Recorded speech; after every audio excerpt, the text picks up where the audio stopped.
Straight from Austria, two brothers who organized a fantastic initiative, Kings of Klessheim, in Salzburg, and now also are co-founders of our joint project. And why this in this conference is so much football, because of founding of we found the International Street Football Association in order to connect everything we do individually in our countries. We want to take it to the next level and take it on a global stage. So those guys are one of the with the initiative to do that too. So, ladies and gentlemen, straight from Salzburg, Austria, Nenad and Jovan Gruban, brothers, Kings of Klessheim. So I will give you, yeah, here is the mic. So yeah, and the clicker, is it clicker? Yeah? I guess so. Yeah. And I think, yeah, point to this and then it should work. Okay, stage is yours. Once again, make some noise. Thank you. So, does it work?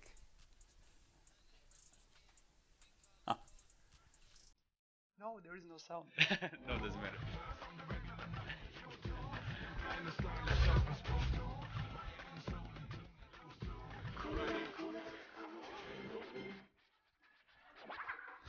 I love the intro, brother. Thanks for making it. No worries. So, yeah, basically we are from Austria, from Salzburg. Sorry for the presentation. Interesting. Right. Okay, perfect. So basically, today we're gonna talk about street football, community management, especially power of genuine attention, what it really means. And yeah, my name is Jovan. This is my brother Nenad. Am I actually fucking that up? Ah, okay, now I know. However, yeah, street football is, yeah, humbly said, our life, and all started on this pitch. And to be honest, it exhausted us a lot, but for the good of the sport. And in the end, I cannot be more grateful for being part of the whole movement, but also of one problem. Because as you can see, this is our traditional court, let's say like this, in Klessheim, and it's empty. And many times we encountered this pitch empty, and it really was draining. Like, imagine yourself, you're a young guy cycling half an hour, you arrive there and there's maybe 2 kids there, and yeah, my brother and me. And it was a bit sad to see that, and this is why we actually started to organize tournaments, to make the people come together. And through our experience, we actually noticed the roots of the problem that I just want to mention shortly, because I do believe it's important. Because we had right now the example with Colombia, where people are crazy about the sport. They are everywhere, right? But it's a little bit heavier to attract people in Europe in general, I do believe, because there is a lot of comfort. Especially nowadays with the phone, obviously people are on the screens all the time. They get a little bit too comfortable and obviously overstimulated. So it's hard to inspire them, at least when it comes to us. And because there is constant distraction, it's, how do you say, the flame that they have within themselves is getting extinguished bit by bit, and there is no drive. And this is why we came to one mission, and this was to change this problem into a big pitch. Basically to take the people from the screens back to the streets. And yeah.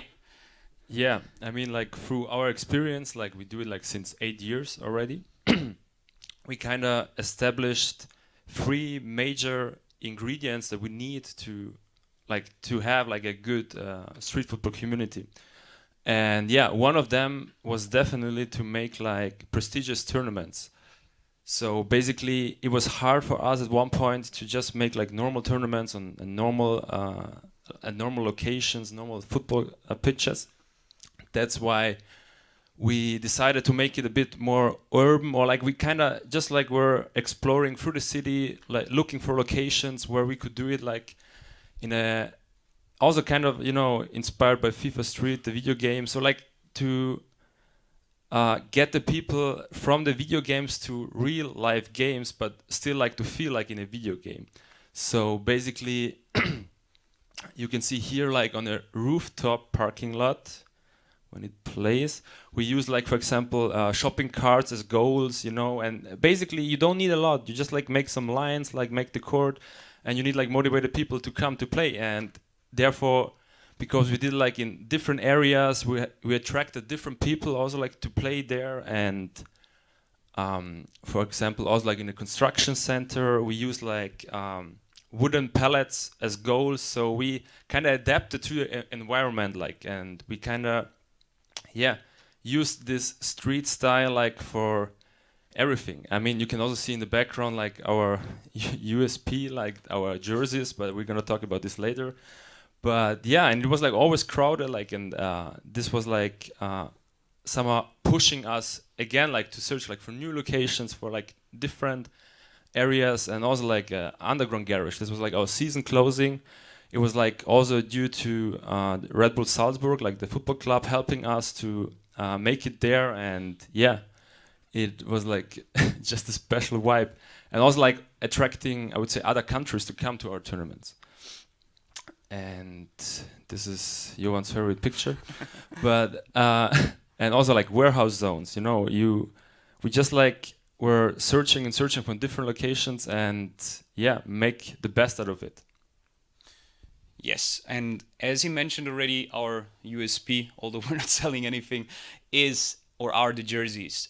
You see, everywhere we do tournaments, we are putting them either on the fences or on the walls, and the main thing about this is actually the whole topic of this presentation. What is genuine attention?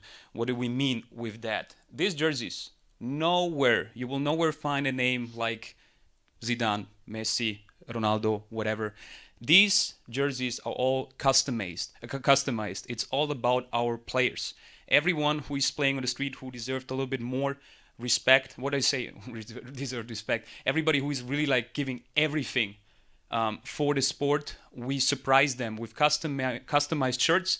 Basically, we know them pretty well. We know what their favorite number is. We know what their favorite club is, where they come from, and that's how we surprise them from tournament per tournament. We're simply hanging new jerseys, obviously not every day, but after some months, to surprise them. And the funny thing is, we noticed, because obviously street football pitches, you see it everywhere. People from all sectors of life, right?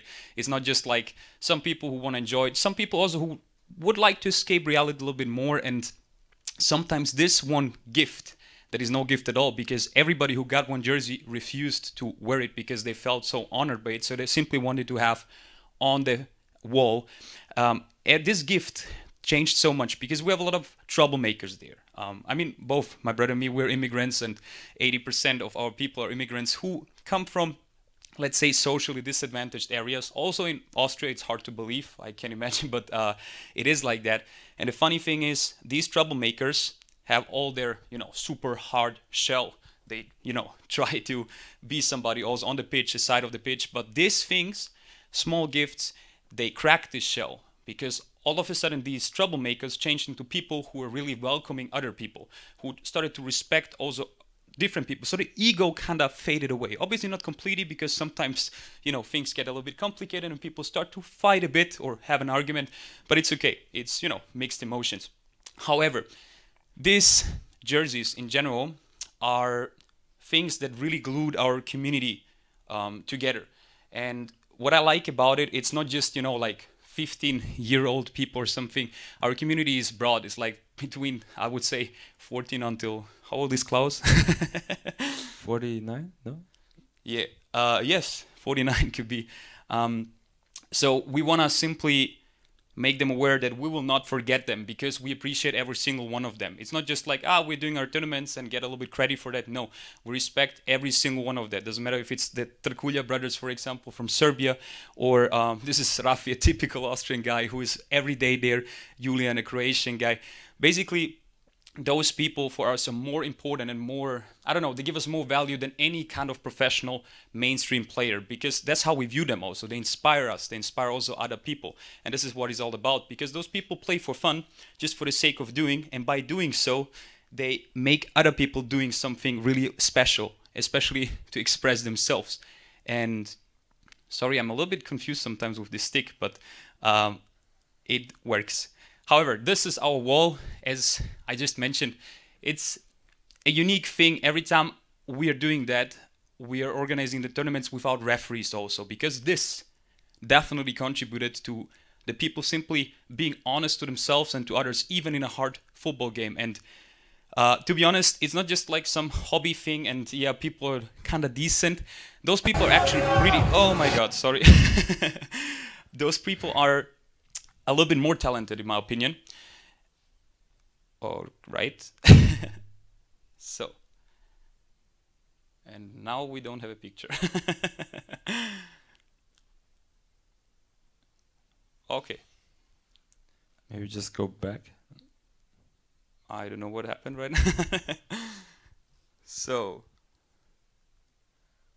there might be a problem. I don't know either.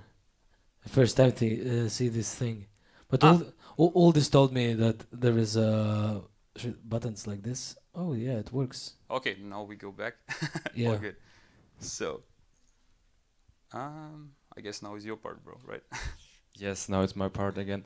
But yeah, I mean, like Jovan said, we did like for them, like for the community to also like, you know, there are also big egos, I would say, and this was like reducing the ego a lot, like just like with this genuine gift, and basically, yeah, then we decided like also like to, or we got like invited to like international tournaments, where we also kind of we saw the potential from our players, and we said like, okay, it should be like interesting to see how they compete against other teams around the world.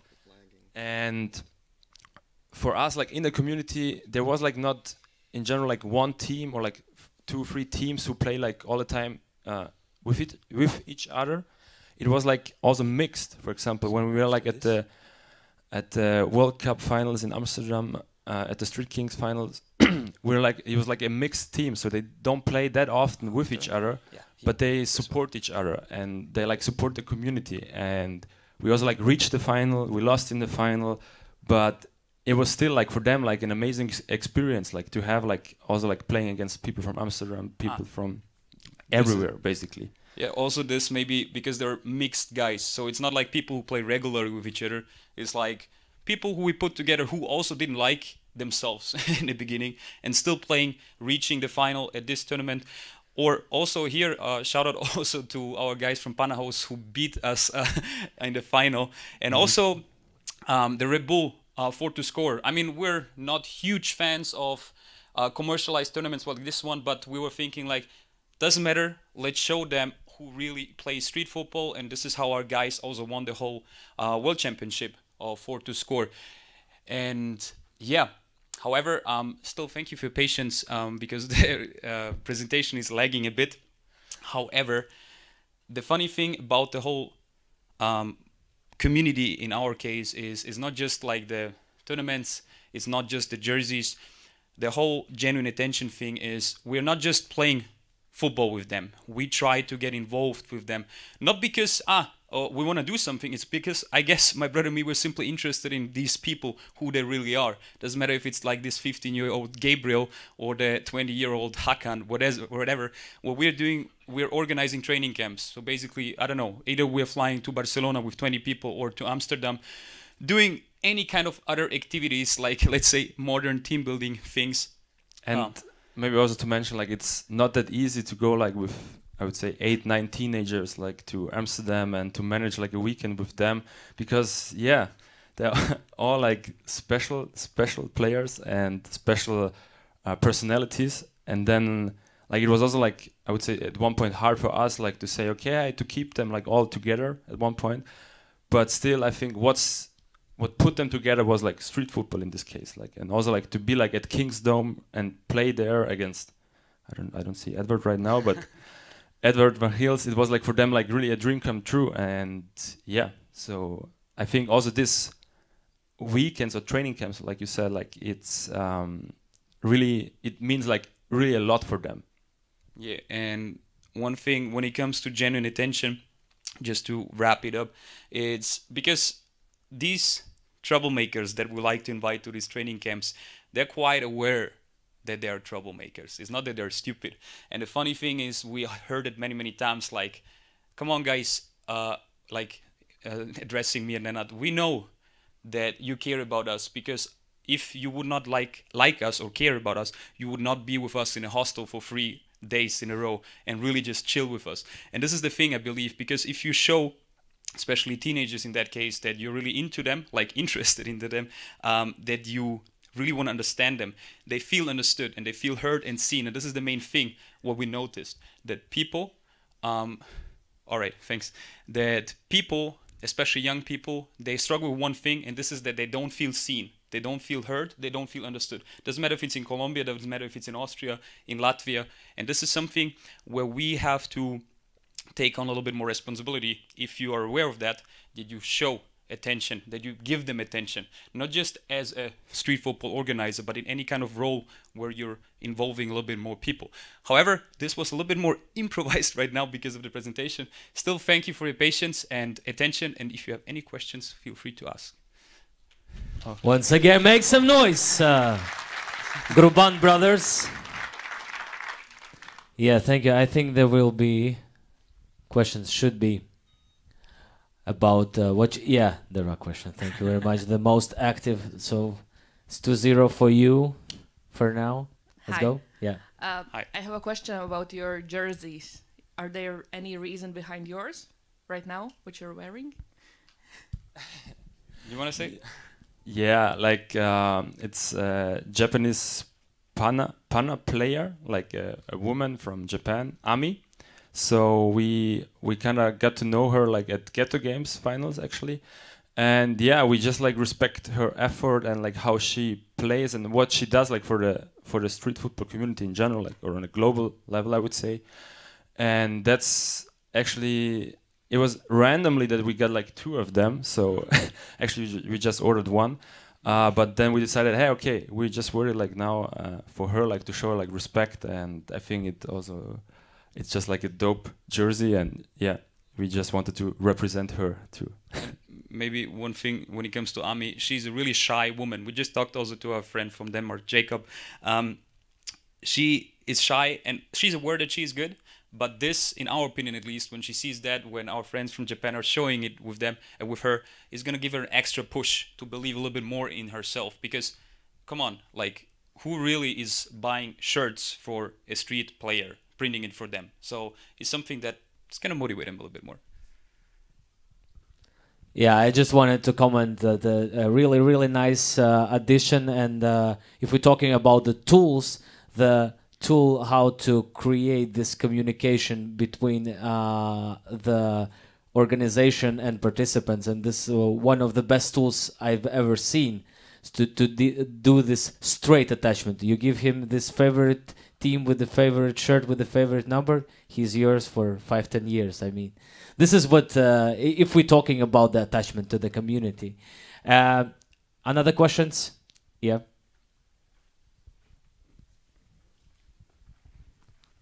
I guess last 2 questions. Hi. And we move. How exactly did you gather the people for the first games? So basically the first tournament ever that we organized was 8 years ago, and we were not good 8 years ago. Like at least we're just decent, and we were really shy also trying to, basically what we're doing was creating a Facebook event and inviting people. In the end we kind of gathered 13 teams after asking them a lot of times. Nobody was there to watch it. There were the teams. Still was good. And the nice thing about that, our best players back then are still our best players right now, or one of the globally best players. And because of them, people start to come, because they all wanted to beat these guys. They got aware of, oh, these are a little bit beyond average. And this is what happened then.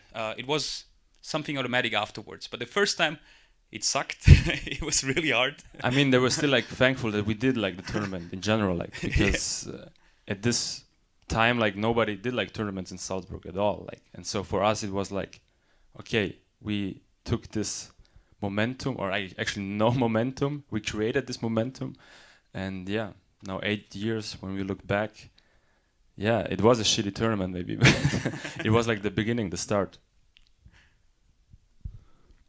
Fast two questions in one. The first, Jovan, can you tell a little bit more about your background and about your background, why you start to use this tool in work. I would like to say with society, and the next one in the same question is where are you going right now? What is the big target, big aims? All right. So my real background, basically I'm an engineer. Never saw myself as an engineer, and this is why I quit my job and started to working as an educator slash English and German teacher. And this is why it's not like that I learned to become an educator and so on. I would really say that street football made us become educators, because this whole experience that we gathered through it was a main thing, or the main advantage for me to be also, if I can say so, successful as an educator, because I simply realized how I should speak to teenagers in that case, how I should address them. It's not a big science in the end. Like, we all know that when we talk to people, you will notice in a second if I'm really there with you, if I'm really like interested, or if I'm somewhere else thinking something. And this is it. But this nowadays is a big thing because of many things, like the phone attention span is almost zero, and where I'm going basically right now also, street football is a hard hustle. Both of us, we are working for money right now in Switzerland because we do need it. But my brother, he did already the right step. He quit his job. I'm gonna quit mine in 3 months. Yes, 3 months. And then I'm gonna dedicate myself completely to street football, because I do believe if you want to succeed in one thing, doesn't matter if it's street football or something else, you have to give 100%. Not 80 like we're doing maybe now, but 100. And this is it. So, and this is why we're actually involved with you guys and also with everybody here, street football related. We not just want to create a international street football association and the first official street football World Cup, but basically to professionalize this sport. And this is the main thing, similar to what happened basically to 3v3 basketball, but also in a different way, because there are also many things that went wrong actually to 3v3 basketball, and I do believe we can learn from that. Yeah. Thank you very much.